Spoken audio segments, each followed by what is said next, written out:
حجامت بنوائیں یا ڈاکٹر کے تھرو کریں یا نرس کے تھرو یا خدا نخواستہ کوئی عطائی ڈاکٹر کے جس جانا بھی نہیں چاہیے، بٹ اگر ادھر بھی ہو تو آپ ضرور سوال کریں کہ کیا میرے لیے ضروری ہے، اور اگر ضروری ہے تو کیا یہ چیز جو استعمال ہو رہی ہے یہ پراپرلی صاف کی گئی ہے، ڈس انفیکٹ کی گئی ہے، اسٹرلائز کی گئی ہے، یا اگر یہ ہر مرتبہ نہیں استعمال ہونی ہے تو ہر مرتبہ نہیں استعمال ہو جائے۔ تو بالکل یہ ناک کان چدوانے یا ٹیٹوئنگ سے یا بیوٹی پارلرز میں یا حجام کی دکان پہ جو استعمال ہوتی ہیں، دندہ ساز کے پاس، ڈینٹسٹ کے پاس جو ہوتی ہیں، یا میڈیکل پروفیشن میں جو مختلف پروسیجرز ہیں ان کا بھی بہت ہے، اور خاص کر خون یا خون کے جو باقی اجزاء جو ہم ٹرانسفیوز کر، جیسے پلیٹلیٹس ہیں، سفید خون ہے یا پلازما ہے، تو اس میں بھی اس کو پراپرلی اسکرین کیا جانا چاہیے۔ چلیے ہم پروفیسر امجد سلامت سے پوچھتے ہیں کہ یہ ہیپیٹائٹس بی اور ڈی جو ہے یہ جگر میں کیا تبدیلیاں لے کے آتا ہے، اس میں کیا بیماری پیدا کرتا ہے، اور پھر اس کے نتائج کیا نکل سکتے ہیں؟ جی، ہیپیٹائٹس بی اور سی جس ہے یہ اور ڈی جب اسپیشلی جب بی کے ساتھ ہو جائے تو یہ جگر کو کافی نقصان پہنچا سکتا ہے۔ یہ نقصان کی جو صورت ہے اس میں جگر سکڑ جاتا ہے، جس میں تلی بڑھ جاتی ہے، پیٹ میں پانی پڑ جاتا ہے، اس چیز کو ہم سیروسس کہتے ہیں۔ دوسری جو چیز یہ کرتا ہے وہ جگر کا سرطان ہے۔ جگر کا سرطان کافی زیادہ ابھی پھیل گیا ہے دنیا میں، اب ان اسپیشلی مریضوں میں ان مریضوں میں جن کو ہیپیٹائٹس بی یا سی ہوں، تو یہ دو بڑی کمپلیکیشنز ہیں جو کہ یہ مرض کر سکتا ہے۔ سیروسس کے جب ہو جائے تو اس کے ساتھ خون کی الٹی بھی آ سکتی ہے، پیٹ میں پانی پڑ جاتا ہے، غنودگی آ سکتی ہے، اور خدا نخواستہ اگر اس کا بروقت علاج نہ کیا جائے تو موت بھی واقع ہو سکتی ہے، خصوصاً ان مریضوں میں جن میں خون کی الٹی آئے اور وہ ہسپتال نہ پہنچ سکیں اور ان کا مناسب علاج نہ ہو سکے۔ سرطان بھی اگر بڑھ جائے اور پتہ نہ چلے تو اس کے ساتھ بھی مریض کی موت واقع ہو سکتی ہے۔ بی اور ڈی میں خصوصاً عام طور پر کئی دفعہ پتہ نہیں چلتا کہ سرطان ہو گیا ہے اگر ان کا علاج نہ کیا جائے، اور مریض ہمارے پاس صرف کئی دفعہ لیٹ پہنچتے ہیں، ان کو اور کچھ محسوس نہیں ہوتا، تھوڑا بہت درد ہوتا ہے یا کسی اور وجہ سے الٹرا ساؤنڈ انہوں نے کیا اور پتہ چلتا ہے کہ جگر میں رسولی پڑی ہوئی۔ دو طریقے سے یہ پرابلم ہو سکتے ہیں، یا سرطان جو ہے وہ سیروسس پہلے ہو جائے اور پھر ہو سکتا ہے، لیکن ہیپیٹائٹس بی اور ڈی میں سرطان جو ہے بغیر سیروسس کے بھی ہو سکتا ہے۔ اچھا، آپ ہمارے ناظرین کو یہ بتائیں جی کہ یہ ہیپیٹائٹس بی اور ڈی کے بارے میں بات کی جاتی ہے کہ یہ مشکل بیماری ہے جی، اس کا علاج مشکل ہے، اس سے کیا مطلب ہے؟ اس سے جی، بڑا اچھا سوال کیا آپ نے۔ اس سے مراد یہ نہیں ہے کہ جی کوئی ہم ایسا علاج کرتے ہیں کہ جو بہت کوئی ڈیفیکلٹ پروسیجر ہے یا بہت مشکل کوئی ہمیں پروسیجر کرنا پڑتا ہے۔ اس میں جو مشکل ہے وہ یہ ہے کہ ہیپیٹائٹس بی جب ایک دفعہ ہو جائے تو علاج کے ساتھ ہم اس کو صرف دبا سکتے ہیں، سپریس کر سکتے ہیں، لیکن یہ جسم سے ختم نہیں ہوتا۔ ابھی تک جو ہمارا نالج ہے اور جو ریسرچ ہے اس میں ابھی تک کوئی ہمارے پاس ایسی دوائی نہیں ہے کہ ہم یہ کہیں کہ وہ دوائی ہم دیں گے اور یہ جسم سے بالکل ختم ہو جائے گا۔ یہ ختم نہ ہونے سے کیا مطلب ہے جی، یہ وائرس جو ہے وہ خون میں تو ختم ہو جاتا ہے، دب جاتا ہے، لیکن جگر کے اندر، سیلز کے اندر جو جگر کے خلیے ہیں ان کے اندر جو یہ رہتا ہے اور اس میں کسی بھی وقت ایکٹیو ہو سکتا ہے، اور یہ اس وجہ سے ہم کہتے ہیں کہ یہ علاج اس کا مشکل ہے۔ مشکل یہ ہے ہماری اس علاج کے ذریعے کہ ہم اس وائرس کو جسم سے 100% ختم نہیں کر سکتے۔ ابھی بہت ساری اس پہ تحقیق ہو رہی ہے اور نئی چیزیں آ جائیں گی انشاءاللہ، اور ابھی چند سالوں میں اور ہم بہت پر امید ہیں کہ چند ایسی دوائیاں آ جائیں گی جو کہ اس کا بالکل مکمل علاج کر سکیں گی، لیکن اس وقت پریزنٹ سٹیٹ میں جو اس وقت جو وقت حاضر تک ہمارے پاس کوئی ایسا علاج نہیں ہے کہ ہم اس کو بالکل ختم کر سکیں۔ اس کا یہ مطلب ہرگز نہیں ہے کہ اس کا علاج ممکن ہے. علاج بالکل ممکن ہے، بہت افیکٹو دوائیاں ہیں، اور یہ دوائیاں جو ہیں اس کو بالکل ختم کر دیتی ہیں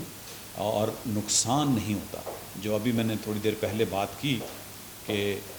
اس کے ساتھ جگر جو سکڑ جاتا ہے یا سیروسس ہو جاتا ہے یا سرطان ہو جاتا ہے، اور اسی وجہ سے ہم بہت زیادہ اس پہ زور دیتے ہیں کہ جب آپ کو پتہ چل جائے تو اس کا علاج کرنا چاہیے تاکہ سیروسس اور سرطان نہ ہو.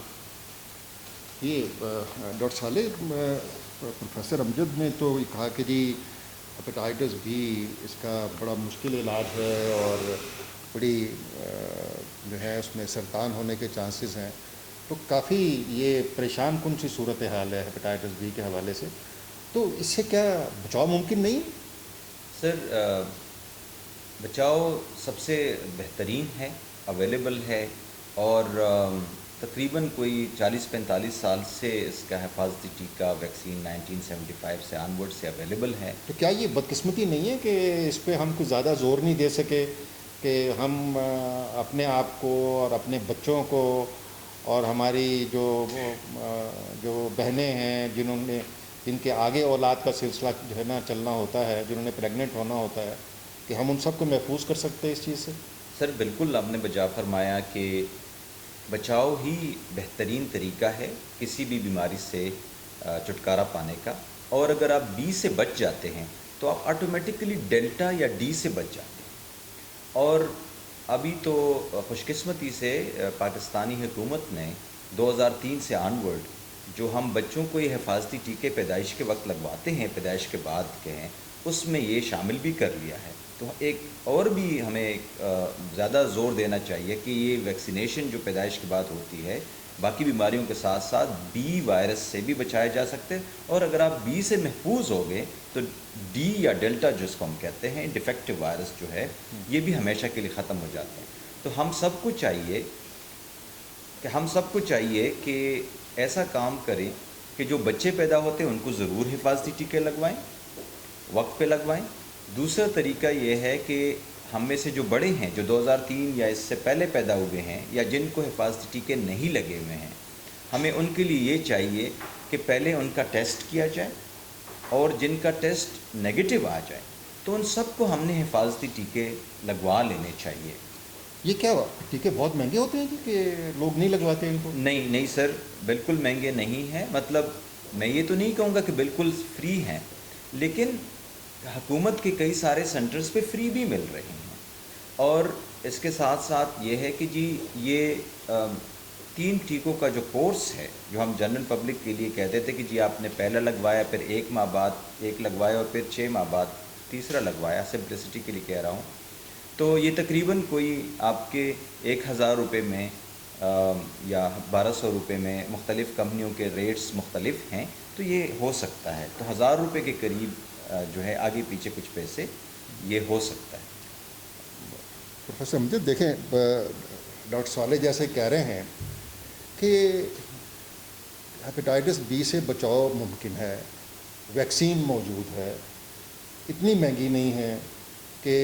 200-250 روپے کا ایک ٹیکہ، اور پہلا ٹیکہ لگ گیا، مہینے کے بعد دوسرا ٹیکہ لگایا، 6 مہینے کے بعد تیسرا ٹیکہ لگایا،